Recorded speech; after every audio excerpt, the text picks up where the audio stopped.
Vi vil gerne forklare lidt om det europæiske råd. De første møder blev afholdt i februar og juli 1961. Det første topmøde, hvor de fik indflydelse, blev afholdt i 1969 efter en række møder, hvor de ikke havde så meget indflydelse. Det europæiske råd blev oprettet formelt i 1974 med det formål at skabe et forum for drøftelse mellem stats- og regeringscheferne. Og der er valgt hver 5. år.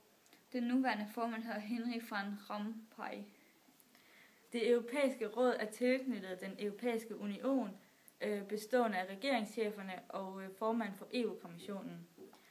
De mødes cirka 4 gange om året. Formålet med det europæiske råd er at fastlægge EU's overordnede politiske retningslinjer og regler. De diskuterer de store spørgsmål, som er på EU's dagsorden. For eksempel om der er nye lande, der skal optages i EU, og om traktaterne skal ændres, og så hvordan EU skal se ud i fremtiden. Det europæiske råd bestemmer de overordnede linjer for EU's udvikling. Deres beslutninger danner næsten altid grundlag for de andre EU-institutioners arbejde. De skal komme med forslag til lovgivning, og så skal de godkende kommissærerne, som skal ind i kommissionen og kontrollere deres arbejde. De bliver direkte valgt ind, ligesom man bliver i Folketinget.